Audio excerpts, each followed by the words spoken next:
Tagal yun. Sorry na. Sorry na. Sabi Sabay pa tayo. 10 o'clock. 11. 11 na tayo nagsimula. Time check, guys. Sorry. It's 11:40 p.m. So, Saan kayo galing? ngayon pa lang kami nag-record. Galing kami na volleyball game, actually. Yes. Mm. So, ano na, G na ba tayo? O, tara na. Kasi gabing-gabi na. Alright, Gabi-gabi na. sige. So, hi, I'm Rico. I'm Serge. And I'm Echo. Welcome to the 6th episode of 3 Somethings.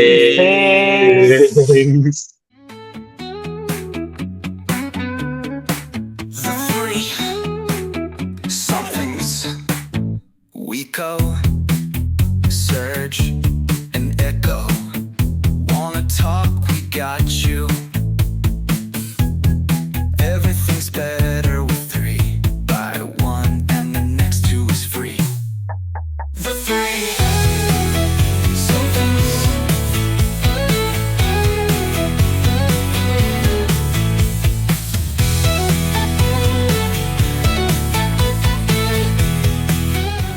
Ayan, so welcome ulit sa lahat sa aming 6th episode. Sorry kung medyo natagalan. Oo, medyo matagal nga kayo dumating. Sorry na. Sorry Late na kayo. Saan kayo ulit galing? Naglaro kami ng volleyball. Na-miss lang namin maglaro ng volleyball at nagkaroon kami ng exhibition game with medical students. Yeah. Daming So, saan to sa school? Sa university? Malamang students Yes. na eh. yes. Yes. Oo. Mga med students yung kalaban namin. So parang nung kinakalaban namin sila, parang uy, ang dami pala talaga natin ginagawa ng med school, no? Tama ba? Or ako lang ba yun? Marami. At may time pa tayo maglaro. Actually, Oo naman. activities. I think uso naman talaga hanggang med school, no? Mula college hanggang med school yung mga extracurriculars, sports, Mm. Akala mga kasi na orgs. lahat, akala ng mga tao, pagdating mo ng med school, aral lang talaga. Pero no, guys, para sa mga wala pa sa med school, ang daming ganaps after classes, may mga leadership roles ka pa, may mga sports events ka pa, may mga arts and talents ka pa na kailangan i-hone during med school. Pambalanse ba? Pambalanse din talaga sa stressful or parang busy life ng isang medical student. Ay, nakaka-reminisce nga naman ang buhay Actually, med student. Actually, pampabisi pa lalo yung mga kaya ka busy dahil sa Actually. extracurriculars eh.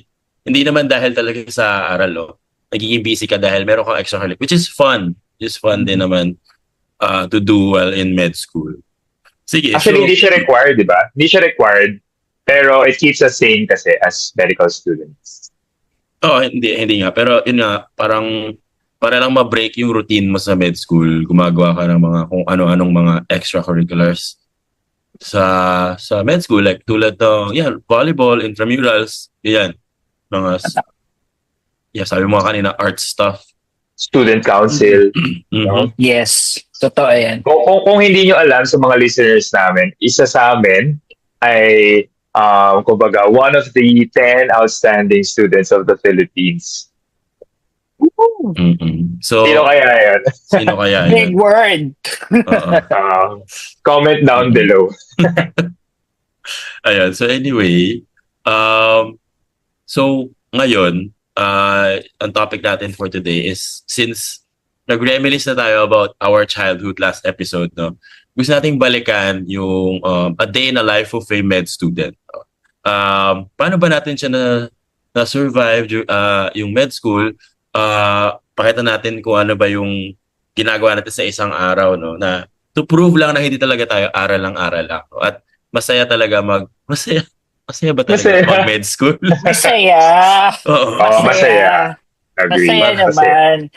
And well, in fact, no, kami po, nabanggit namin sa first episode ba na we are licensed doctors po. At bilang mga licensed physicians, dumaan din kami sa mga pinagdadaanan din before na mga med students. So for this episode, we will siguro makapagbigay lang po sa inyo ng mga things to ponder, mga tips, paano ba ang buhay ng isang med student.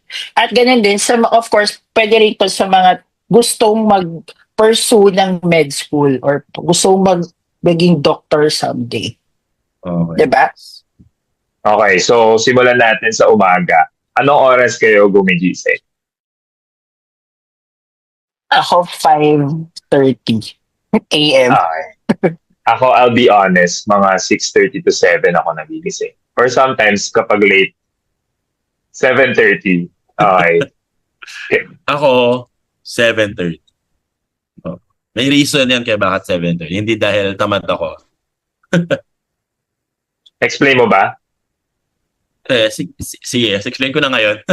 Pero Baka i-judge ka nila eh. Oo nga eh.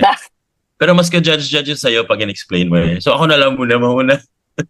Sige, 7:30 ako nagigising kasi boarding school yung med school ko. So nakatira ako sa loob ng campus. So pwedeng gumising na medyo late. Lalakarin mo lang yung building na medyo 5 minutes, no? So, yun. Kaya ako 7:30 gumising. Ikaw, bakit ka 7:30 gumising? Kasi yung alarm ko di tumutunog. Medyo tumutunog naman yung alarm ko. Hindi ko lang naririnig. Okay, pagod tayo eh. Siyempre, tinatry natin i-extend ng onte. Pero yun, malapit lang din ako sa med school ko. I'm like 10-minute walk away from my med school. So, kapag 7:30 ako nagising, more often than not, hindi na ako nakakaligo. No? Bihis. Okay. tapos diretso med school na.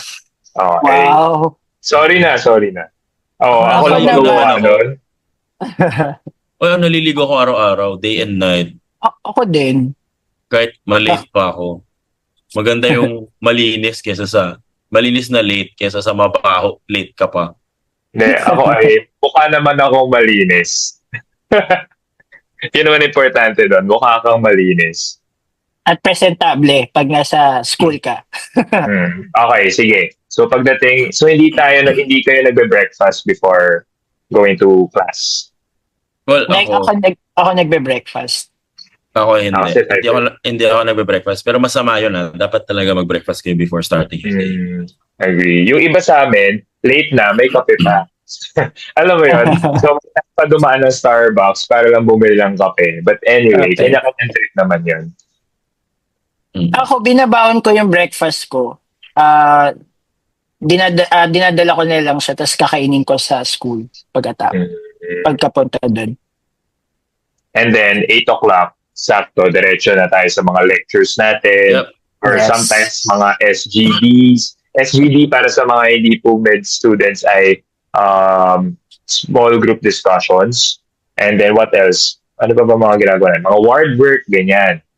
Oo. Pag third year ka na. Yeah, ward work. Totoo. Ward work. Okay, so that's from 8 to 12. 8 to 12, no? Basically. Yeah, Yes. usually, mako-consume yung morning mo in med school, no? At sinasabi nga nila, no, na parang ang dami nating ginagawa, no? Pero postgraduate degree tayo. Ito yung postgraduate degree na medyo may may pagka-full-time talaga siya compared sa master's degree.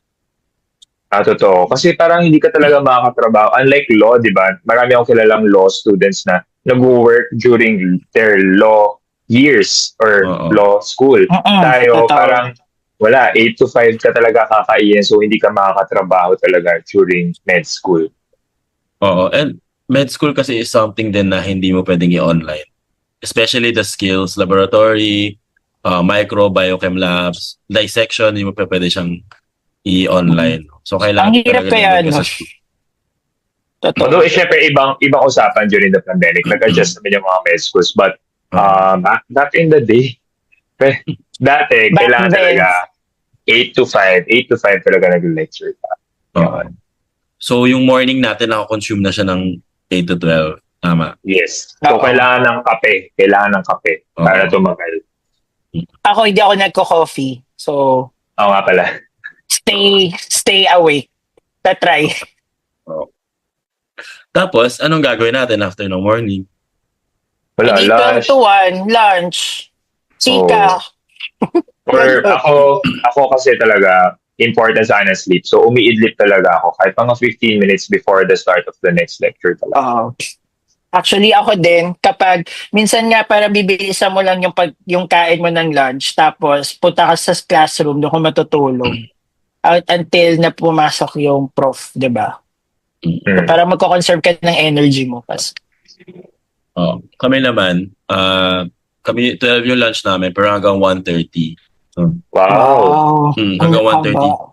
Kasi pwede kami mag-stay on sa school kasi nga boarding school kami. Oh. So, wala kami hinahabol na LRT, wala kami hinahabol na jeep. No, nandun kami nakatira. Kaya Makes pwede kami sense. mag-stay. Makes sense. And then hapon, 1 to 5, 1:30 to 5, or 1 to 5 in our case, ni Echo. Lectures, dissection, Totoo. SGDs. So, yun. Ito yung... Antok. Parang, ito yung antok na antok ka pa din kasi parang ang sarap ng lunch mo tapos aantokin ka dahil sa kinain mo. So kapag So, 1 o'clock, parang tulog, parang inaantok ka na naman, ganun. Ako, ito na yung second cup of coffee ko for the day. Kailangan sa hapon, meron ka talagang kape na ininom. I think kaya, ito yung reason kaya nagkaroon na ako ng resistance from coffee. Yung effect ng caffeine. Pero, yun, may certain effect kasi yung coffee na parang feeling mo nagising ka kahit wala talaga siyang effect sa'yo. Anyway, so yun. Ito yung, kumbaga, ito yung typical na idea ng mga tao pag med school. Aral. Tama? Yes. And So then, pagdating ng 5 p.m. or kung yung end ng class, wala. Uuwi ka, and iba. then yung iba, like me, for example, magsistay pa sa library kapag bukas pa yung library. Wow, sipag. Sipag, syempre. Then, uuwi, kakain, mag-aaral ulit. Parang ganun. So, non-stop learning, kumbaga. Ikaw, Diba? Serge. In my case, hindi ako mag-aaral, syempre. After class, hindi ako mag-aaral. Why? Why would you do that? So, ang gagawin ko, mag-extracurriculars ako. Mhm. So, yun, org meetings,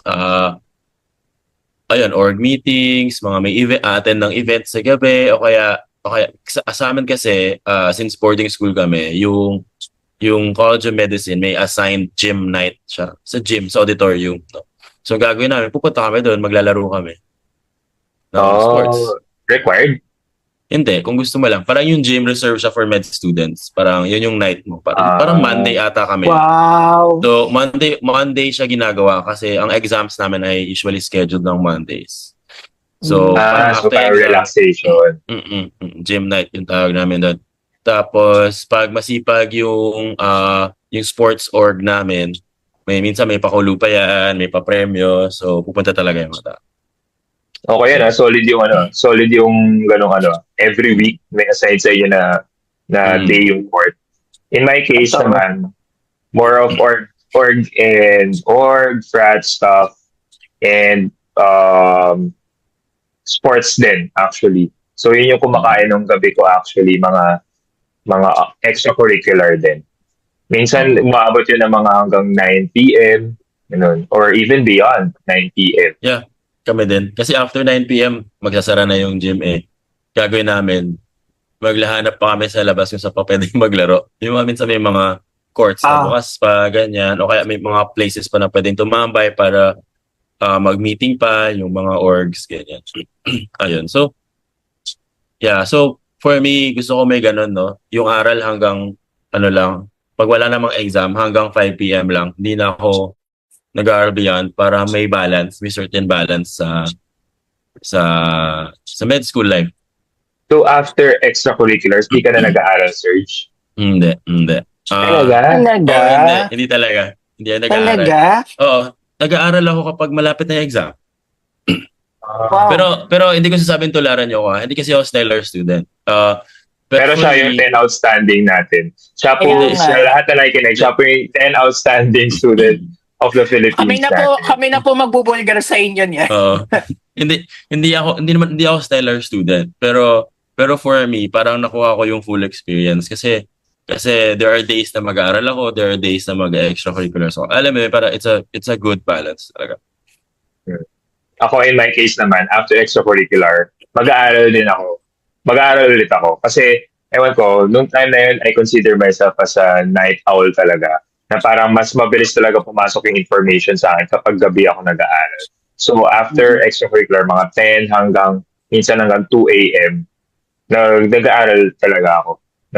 Ng mga trances, mostly trances, and sometimes libro kapag kailangan. Oo. Sige, yeah. ikaw muna, Eko. Ako naman, pero balikan ko lang yung sa akin. Parang, hindi naman ako puro aral naman. Parang meron naman akong extracurricular din. So, may org din sa school. Tapos, mga parang, student council duties. Kumbaga. Oh, yeah. And then, may mga sports din sa night. Pero, kapag medyo malapit na yung exam, doon na talaga parang sobrang parang nagsasara na kami ng library sa school. So, ayun. Pero paras kami Wiko after ng mga ganong extracurricular, nagbabasa pa rin ako. Kailangan lang yun just in case na baka kinabukasan hindi ko siya maaral kumbaga. So, pares kami sa ganong bagay. Pero ang galing yung sa'yo, Serge. Wala lang. Natawa lang ako dun sa... Meron din kasi kaming ISP, Independent Study Period, no? Para may 1 hour sa umaga minsan, tapos meron sa 2 hours sa hapon. Doon ko may ginagawa. Tapos ano kasi, like for example ako, kapag halimbawa may pa-reflection paper, no? Ang ginagawa ko sa reflection paper, gagawin ko na siya bago ko umalis. Kasi reflection paper lang naman siya. Tapos pag ipapasa ko siya, doon ko lang siya ipapolish. Wala pang chat GPT no? Wala pa. Tsaka yung mga extracurriculars namin, sa ano lang naman siya, weekdays. Ang exams namin Monday, di ba? So I have the whole Sunday and Saturday night to read. Sabagay. Pero ako din nag-aaral din ako ng weekend naman nag-aaral din ako ng weekend. Pati gabi, nag-aaral din ako. Ako hindi nag-aaral sa gabi. Pag weekend lang talaga. Siguro, days leading up to the exam. Yun. Siguro meron aral. Like for example, siguro mga 1 week before the exam, ganyan. Doon ako mag-i-insert ng aral sa schedule ko. Basta ako kasi hindi talaga ako stellar student. Paano ka nag-aaral for SGDs? Mga ganun. Before, magbabasa ka. Before? Before the SGD, magbabasa ka. Hindi ko kaya yung ginagawa. Pero di ba na-mention ko last time, nakakapag-speed read ako. So, talent yun actually. Ginagawa ko siya, sinispeed read ko siya, lalo na pag may pressured time. So, ako kasi very slow reader ako. I mean, hindi ako yung tipo ng med student na hindi magsi-second read. Pero dapat yung first read ko, naintindihan ko na talaga yung pagkakabasa. So, medyo babagal, pero at least, hindi na ako magsa-second read kasi gets ko na yung topic or something like that. Oo, pero sinasabi ko sa mga nakikinig sa atin yun na huwag nila akong gagayahin. Okay? Mag-aral kayo. Gayahin nyo si Eko. Mag-aral kayo gabi-gabi. Uy, may pahinga naman ako. Wow. Magsara kayo ng sara nyo yung library ninyo. Sara, oo. Kayo yung taga-sara at taga-bukas kinabukas. Oo. Okay. Sino na? So ano na gagawin? Tapos na, gabi na eh. Tutulog na. Tutulog na. At yan yung tanong, next kong tanong is, anong oras kayo natutulog sa gabi? Ako 2 a.m. kapag walang exams masyado. Pero pag may exam, minsan umabot talaga ako ng mga 4 a.m. Pero kailangan matutulog pa rin ako kahit mga 30 minutes to 1 hour before the exam para I don't know, sleep is very important for me. Yun lang. Ako, di ko kaya yung 4 a.m. 11 p.m. ako matutulog. Wow. Oo. Or pinaka-late ko na siguro is 1 a.m. Ganyan. Yun sabi mo nga kasi sleep is important. kasi sa akin. So, kailangan at least maka 2 to 3 hours of sleep ako. Kasi, bawa, kung 11 p.m. ako matutulog, gigising ako 3 a.m. in the morning.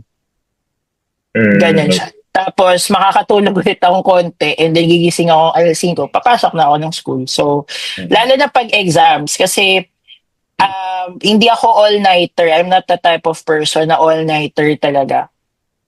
Kasi ang nagbibigay lang sa akin ng energy is pag nag-aaral. Tsaka yung nare-relax yung utak ko is tulog.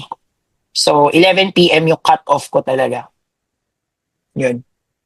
Ikaw, sir, I think- kung oras ka natutulog? Gusto ko lang dagdagan yung gusto ko lang dagdagan yung mga sinabi nyo. Sige. Yung mga personality nyo kasi, si Echo kasi, ano siya, morning worm? Sorry. Ano ba yung, Morning worm. ano ba yung Morning person early bird pala? Early Early bird. Morning person. Si Vico, night owl. Night Ikaw, owl siya. Ako, worm. hybrid lang. Hybrid. Hybrid. Oh, helmet. Ganyan. So, ako din, binavalue ko yung sleep. Pero, ang cut-off ko is hanggang 1 a.m. lang din. Cut-off ko lang yun. Kapag hindi ko pa tapos yung coverage ng 1 a.m., wala, matulog na lang ako. Kasi pag kinabukasan, hindi na ako makakasagot. Pag napuyat ako. Gets. Oo. Pero I make it to a point naman na di ba, over the weekend nag-aral ako. At least nadaanan ko yung mga, at least essential kung kailangan basahin. Oo, yun. Pero parang for me kasi, yung pag-sleep, siya yung pag-process ng information na pinasok ko sa utak ko.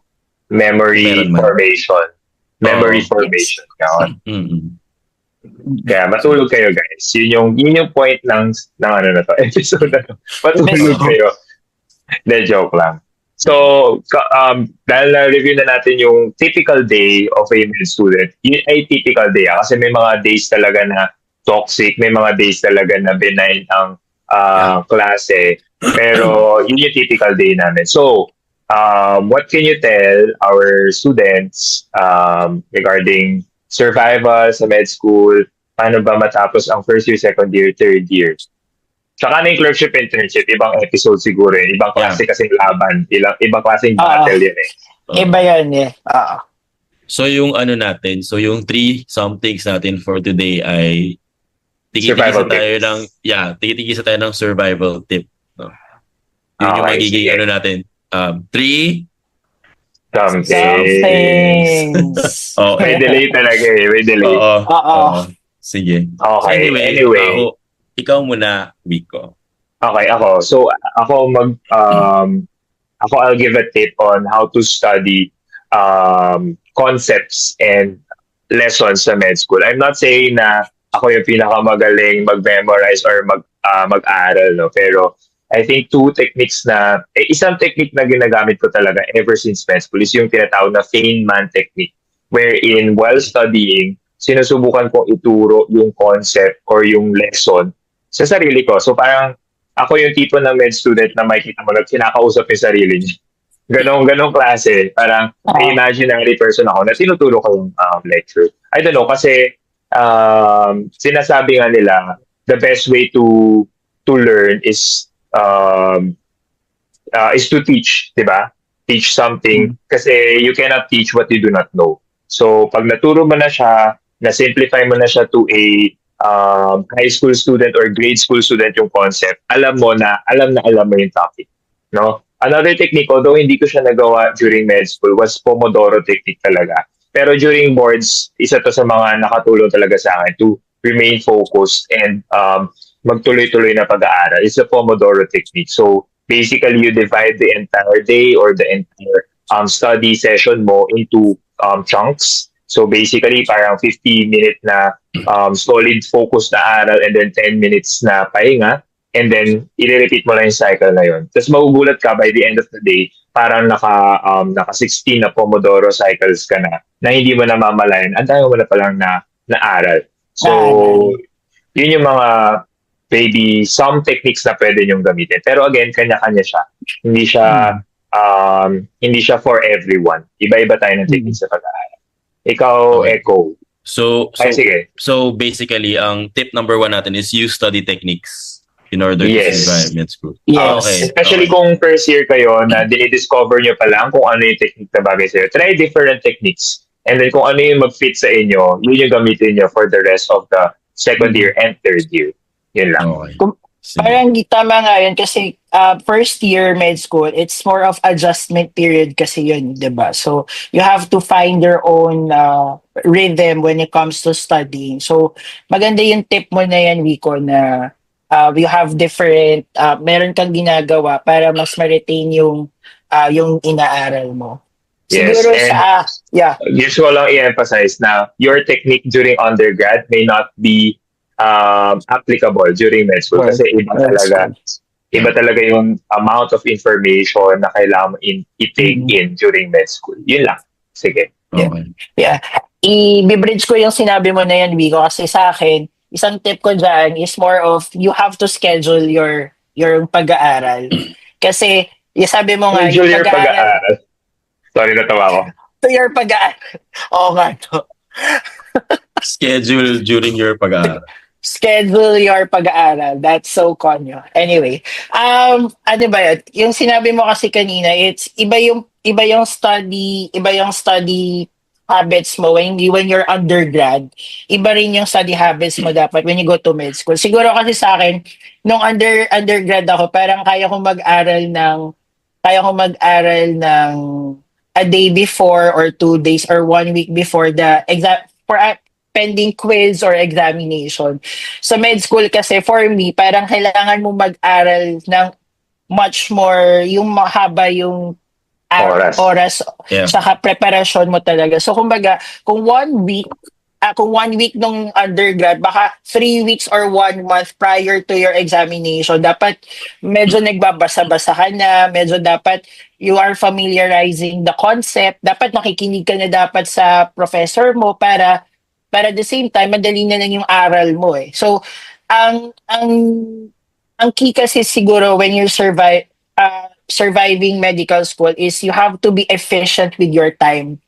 So hindi dapat parang you're wasting a lot of time, no? So of course kasama naman dun yung mga breaks mo, pero yung when it comes to your scheduling talaga, kailangan yun.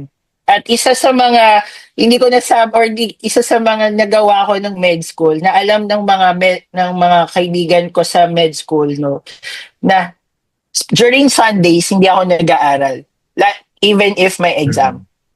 So parang nilaan ko kasi yon for church day, parang gagawin ko yon for church, for serving the Lord. Kaya ang ginagawa ko noon, 6 days in a week ako nag-aaral. Pagdating ko ng 12 midnight, hindi na ako mag-aaral. Gigising na lang ako or mag-aaral na ako ulit 12 midnight ng Monday.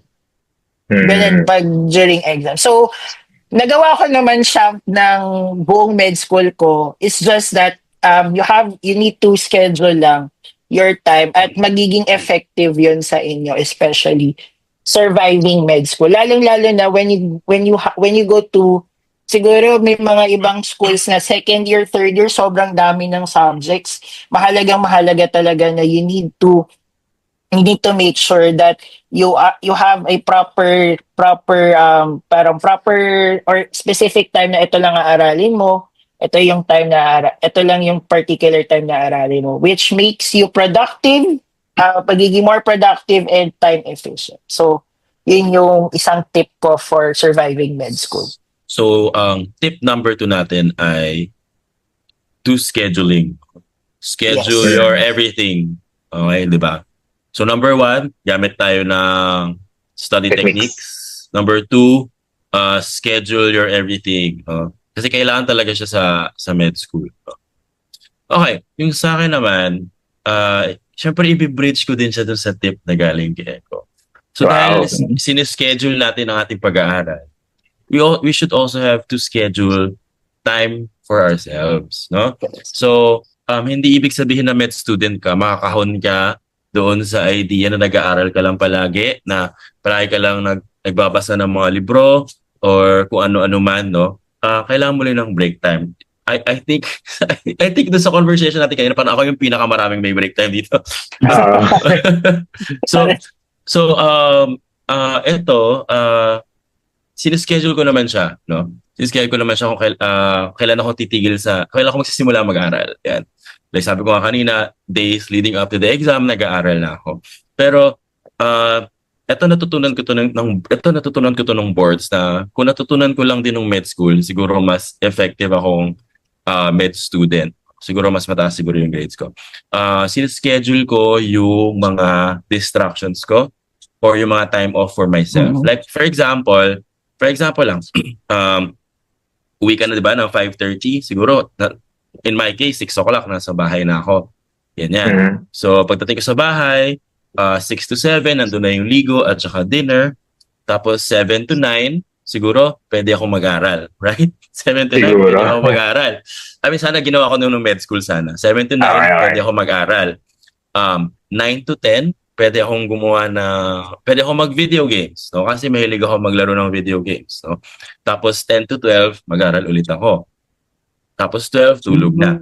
So, bakit natin sineschedule yung paglalaro ng games, panonood ng movie, o kaya panonood ng mga favorite series natin? Kasi pag nakita natin na nasa schedule natin siya, hindi ka magi-guilty, right? Na, di ba, tendency natin, pag na-distract tayo, na-distract ako, wala na akong gana, ang bobo-bobo ko na. Di ba, mawawalan ka ng gana. But if nakita mo dun sa schedule mo na 9 to 10, schedule ko yan para maglaro ng video games. Okay lang. Kasi that's my me time. You know? So at least yun, na-satisfy mo pa yung cravings mo ng distractions mo, nakapag-aral ka pa. So, ayun. So parang tip number 3 natin is make time for yourself. So since we're making time for it, is-schedule natin siya, which is our tip number 2, yung make schedules for everything. And yung tip number 1 natin is to use study techniques for med school. Ayan. So, Totoo. ang galing. So, Wait lang, add ko lang yung sinabi mo, Serge, no? Time for yourself. Even kapag may time ka rin sa sarili mo, kapag you participate with activities sa med school, di ba? Halimbawa, etong pag mga med week, for example, medicine week, di ba? So, magkaroon ka ng time naman sa sarili mo. Halimbawa, kung you are, kapag may mga sports fest, for example, di sumali ka. Kung may mga different extracurricular activities na magpaparelax sa'yo, na nagbibigay sa'yo ng relaxation, sumali ka din doon. Sa mga ganang bang bagay na hindi naman sobrang buryong yung utak mo na puro kaaral, may time ka rin sa sarili mo. Sumali ka ng mga organizations, sali ka ng mga kung ano-anong bagay na activities that will make your med school happy. Kumbaga. Yeah, or if not, family time, pwede naman. Whatever recharges Yes. you, whatever will refill you. Okay, kasi during med school, mag-burnout ka talaga if you do not Oo. give or if you do not refill yourself. And remember, you cannot pour from an empty cup. So, pagdating mo ng clerkship internship, puro bigay ka lang ng bigay. So, you have to refill yourself and learn how to recharge yourself. ayun. Oo. So, I think yung tips natin tatlo, it really encompasses everything. Well, those are just the basics that we could cover Yes. for survival in med school. So, I hope ngayong episode may nakuha sila. Insights. Oo, na insights. Oo. Pero ang word of the day ko is buryong-buryo. Ang lalim talaga mag-Tagalog ni Oo nga Sorry. eh. ko. Buryong-buryo. Dapat pala meron tayong word of the day na. Word of the Oo. episode. Oo. Nabuburyong, kumbaga Nabuburyong. nabubor, So- nasa stress, ganyan. So from the root word bore, yung buryo. Yeah, makes Oo. sense. Okay. Anyway, so yun, sana may natutunan kayo sa aming medical school related na episode. And if you have other topics na gusto ninyo pag-usapan namin or may mga tanong kayo sa amin, you can always message us sa aming mga social media accounts, and din you can also comment that down below. down Yes. below. Pwede din Tama. sila mag-comment sa Spotify at sa YouTube. Yeah, Yes. binabasa namin siya. Oo. Totoo. Pero we would like to thank everyone. Syempre sa mga nakikinig po, pang-anim na episode na po namin ito. And nagpapasalamat po kami sa inyong pakikinig at walang sawang pagsuporta po sa podcast na ito. And we hope that we'll be able to inspire, especially ngayong episode na ito. No? So maraming salamat po sa inyo. Okay, sige. Search. So, ayun, sige. See you guys in our next episode. Salamat sa pakikinig ulit. Thank you guys. Bye. Thank you. Bye-bye. Bye, See you next guys. episode.